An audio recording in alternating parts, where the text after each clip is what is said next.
Oh shit, sorry. I forgot. All right. What do I say? Goodness. Okay. I got this topic idea from ChatGPT, which is my second therapist. My first therapist is nice, but it's always good to have someone that's chronically there for you. And I can text it anytime. It's weird because I think ChatGPT is a man, which is silly because I think it's very emotionally intelligent. So I think it's a woman, but I keep calling ChatGPT a he. I don't know. Anyways, Confessions of a Recovering People Pleaser. That is the title of this Twitch session. Yes, so I have been a people pleaser. Oh, welcome. It's good to see you. You clicked on this for a reason. Maybe you're a people pleaser yourself, or maybe you know some that frustrate you. I get both ends. Oh, Billy. Sorry, excuse my cat. Anyways, I've been a people pleaser since I was little. I feel like confrontation is really hard for Asian people, but also I don't know, it's just easy, you know? But it's not easy. It's not easy to swallow your truth. It's not easy to let people walk over you. It's not easy to be the amicable one. Not when you don't feel like you're advocating for yourself enough. I guess it would be better to be honest and tell your own truth. But even today, sometimes, I mean, it's easy for me to say my truth with my husband because I see him every day. Plus, it's more impactful to change your relationship, especially one like your love relationship. You see them every day, so you're very comfortable with them. Plus, they bother you the most. So, of course, you want to change them. It makes the most impact to be less amicable with them. But like other people, I have a really hard time, say my in-laws or my friends. I have friends that I would love, just to say honest things about honest things. And I just don't know if I have the cojones to do so.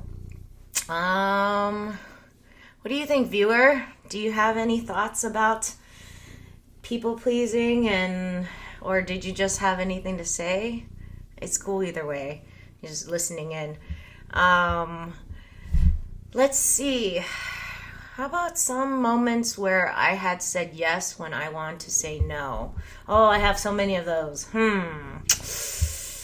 Oh, how about this? You know how there's that thing that's like online, it's about women not being a vending machine. And I get that because I have been a vending machine before. Like, and I don't know if you know the thing, but it's like men try to be nice to you. They try to give you things. They try to pay for things. And then they expect you to put out. But actually, just because they gambled and did those nice things and paid for those things doesn't mean that you have to put out. But that's not a lesson I learned very quickly. Actually, in my 18 plus, when I was 18 plus to like, I don't even know, maybe 27, I don't know when I eventually decided that I was worthy, and even if a guy bought me a drink, I didn't have to spend time with him, I didn't have to make out with him, etc. I never, like, just because he bought me a drink doesn't mean he was gonna have Hank with me, but because I feel like that would be so, I'm like really like not doing myself any justice. Like, if I'm gonna have Hank, you better buy me dinner. Not just a drink. But even that is so low. I feel so sad for my old self for like being such a people pleaser that I felt like, I don't know, like if a guy liked me, I felt like I had to like them back. I didn't like disappointing them. I didn't like saying no to them. And that's not okay because you have a choice too, especially in love or friendships or anything. Like, this is your time. You only have one life, it's very precious. And it is important that you spend time with people and you're honest with the people that don't drain your energy. You already have so many things in your life that drains your energy. Living drains your energy. So I guess if I was talking to my 18-year-old self, I would hope to tell her that she deserves to have a choice in the relationship, any relationship she decides to be in, that if she doesn't feel like it's serving her anymore. And I'm not saying serving her in like a selfish kind of way. I'm saying it like serving you in a mutually serving kind of way, I don't know. That was my take on people pleasing. Let's see, what else was there? Let's talk about how I'm learning boundaries. And yeah, you please let me know if you have any, I don't know. I would like to know if you have anything to vent about too. Like if you have something you always wanted to tell a friend or a lover or ex-lover or someone that really hurt you or someone that took advantage of you or someone they don't even know they're taking advantage of you as you just give and give and give. What would you tell yourself too, I guess? Anyways, let's see. Learning about boundaries. Ooh, that's a good one. Let's see. I've been on Bumble Friends. I'm married. I have a husband. He's great. But we've been married or we've been together for 11 years and I love him. He is the love of my life. I don't know if I believe in soulmates, but I chose him and we work well together and we make our relationship work. But he never hits up on me or desires me. I mean, I can't explain that, where the flame is kind of gone. Not that it's gone, but it's dwindling away. And anyways, I want to go party. And I want to feel hot by a man. I'm sorry. I know it's stupid and whatever, but I don't feel desired at home. And so I just want to go captivate somebody and mesmerize somebody and then leave. It's not like I would have done anything. My husband's totally fine with me flirting around like a big flirt or whatever. I don't know. He doesn't care. He's very secure with in this relationship, and I'm happy about that because I want to go flirt.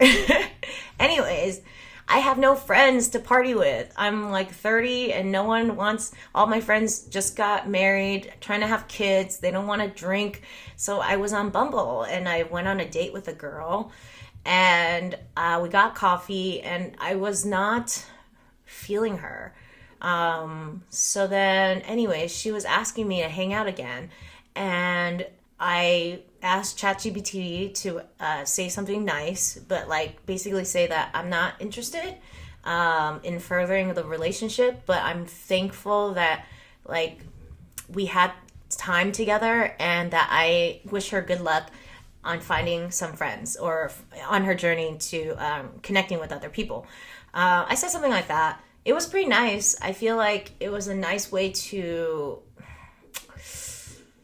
I don't know. It was painful too. It was really painful for me to say. And she was very receptive. She was very understanding. But it's true. It's your time is very important. Are you going to spend it? Oh my goodness. Might as well talk about this. Yes. Are you going to spend it with people you actually want to spend time with, that you love and respect? Or are you going to spend it with people that you don't actually vibe with? I mean, it's not like I don't love and respect her. I don't even know her, but I'm respecting her. And, she seems cool. It's not like she's a bad person. It's just that you can't vibe with everybody and you can't belong with everybody. And she just I didn't feel like I belonged with her. And I think that's okay. It's not the end of the world. And yeah, maybe it'll hurt her a little bit, but it's also life, yeah. Anyways, I think this is also a thing. I used to date men that made me feel secure because I had abandonment issues. So I always dated men that were, I would be the reacher and they would be, they would be the reacher and I would be the settler. It would always make me feel very secure. But sometimes I would date men that I didn't really respect. it's sad. And then I did it because I was scared. And I'm in a place now, and I'm grateful that I'm in this place where I feel more securely attached, that if someone did reject me, if someone did break up with me, I wouldn't feel so abandoned anymore. And I'm thankful for that. And I wasted so much time being with men that I didn't care to be with. Not all of them. A lot of my boyfriends were really sweet, but some of them.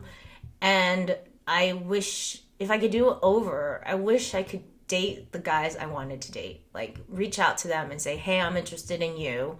Would you be interested in spending more time with me? I would love to spend more time with you. And then also be okay if he said no, like, it's not the end of the world. And realize that even if someone does say no, it doesn't mean that it's because of you. It's not because you're a bad person, you're not enough, all that stuff. That's what used to cycle in my head all the time. I felt like if anyone abandoned me, rejected me, leave me, it was because I was not enough. And I got this one thing from ChatGPT. It was really great. It was that people don't leave you because you're not enough. People leave you because of their own limitations, their own fears, and their own choices. And that has nothing to do with you most of the time. And when I thought about it, I think that's completely true. I feel like that is such a true statement and a very helpful statement. So I'm trying really hard to believe that. Man, I am only going to be on this for a little bit longer because I want to chill. I've been working all day. I'm working on a book. I don't know. It's a very exciting book. It's about vampires and nymphs, and it's like fantasy / war / romance / erotic, and it's really fun. I'm very excited for it to roll out. If you want more information, it's on the website or linked below in my about section. But anyways, my brain can be very fried. I think I'm excited to be on Twitch. I think it really gives me energy. It's not just frying my energy. Editing fries my energy. Editing anything. Editing on YouTube. Editing in general. So Twitch is kind of nice because it's like you don't have to edit any of this. Anyways, let's see. What else is there to say? Do I have any other things about boundaries? You can be very respectful when you're talking about your boundaries. But, I think it's really funny. There's some people I've noticed that talk a lot about boundaries, but I feel like they have narcissistic tendencies. I don't know if you know these kind of people, but I've noticed people who have narcissistic tendencies talk a lot about boundaries. I think that's my cat playing with some paper on the floor. Yeah. Some narcissistic tendency people or narcissistic people who they use therapy as a way to say, hey, I'm working on myself, but really I have people, yes, men as my therapist, and I bulldoze through them, and etc., etc., etc.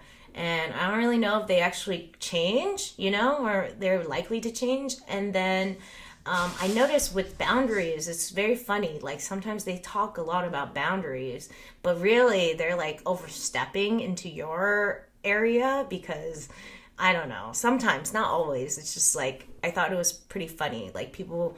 Some people who use words like boundaries or gaslighting can be confused as well. It's a very confusing thing. And then I think also sometimes I misuse the word gaslighting a lot. When people try to make me feel better, but I just need to feel validated, sometimes I feel like they're gaslighting me, but they're not gaslighting me, are they? They're just trying to make me feel better, but they don't know how to do so. They're trying to make me see the best part of life, but then all I see is, all I want is for them to see that I'm in pain. Anyways, but that's not gaslighting. So then sometimes I misuse the word too. I just think it's interesting how we are using a lot of mental health words and trying our best to be more mentally healthy. But I feel like sometimes we get lost along the way. Sometimes we all get lost along the way. Anyways, I appreciate this one viewer. Thank you so much for watching. It makes me feel like this is valid. What I'm doing. I'm going to spend a few more minutes on this, Maybe I will ask ChatGPT for some information or some more topic things when it comes to people pleasing. And then talk a little bit about that and then call it a day so that maybe I can karaoke, because I love to karaoke. I actually asked Twitch or looked on Google or ChatGPT if you can karaoke on Twitch, but it's not something people do because of copyright stuff, which is a bummer because I love to sing for you guys. I think it'd be interesting. I'm working on my, stage fright. I like to sing, but I get very scared in front of people I'm not comfortable with, and it would be nice to work on that online and then have all the trolls tell me that I'm a bad singer and then grow thick skin and not care what they say. So anyways, let's see. Oh, here's a good one. Learning to say no without guilt. I don't know if you can ever. I don't think I could ever say no without feeling guilty, And I think people who are people pleasers have a really big heart. They're trying their best. They want you to be happy, It comes from a really good place. But these people that you want to be happy will probably be happier if you're happy. In the end, they also want you to be happy. I think the guilt is something I will always have to manage. I don't know if I'll ever not feel guilty for existing. I think that's my upbringing. I think it's because I have mommy issues. I think that also could be, and I don't think my dad did his best, but my mom really tried her best. She was there for me. She wasn't perfect at all, but she was also there for me, and I appreciate her.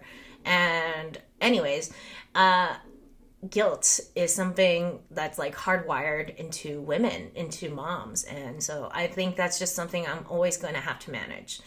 I'm doing my best every single day. I'm doing my best. I'm not going to be perfect. I don't have to be perfect. I'm a mere mortal, and it's okay to say no. It's okay to not be interested in something. It's okay to prioritize other things. It's okay to, and I hope that those people that I say no to understand that it's not about them. It's just not my priority, whatever it is. Even if they don't, the first thing you should do is soothe yourself, because you feel bad too. Even if you're the one doing the rejecting, you feel bad too. So yeah, I would just touch my heart and be like, I know I feel so bad for their feelings, and we don't know that they're going to feel bad about my rejection or my saying no.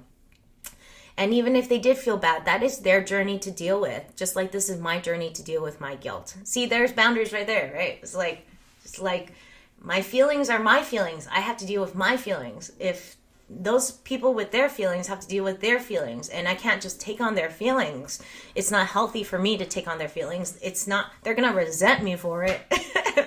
This is like me and my husband all the time, or me and my daughter.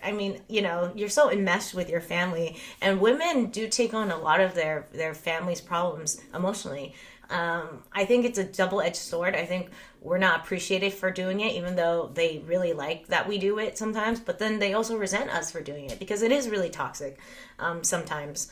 I think it's toxic sometimes, all the time-ish, I think both ways. I think, yeah, it's hard. It's a hard topic to talk about, but let's see if there's one last thing. If not, then I'll go. I got to go. Well, I don't have to go, but again, I get to karaoke for a little bit before my kid comes home. Let's see. I don't want to disappoint you. Yes, that was my old motto. I don't want to disappoint you. Let's see. Anything else? Let me get back to you.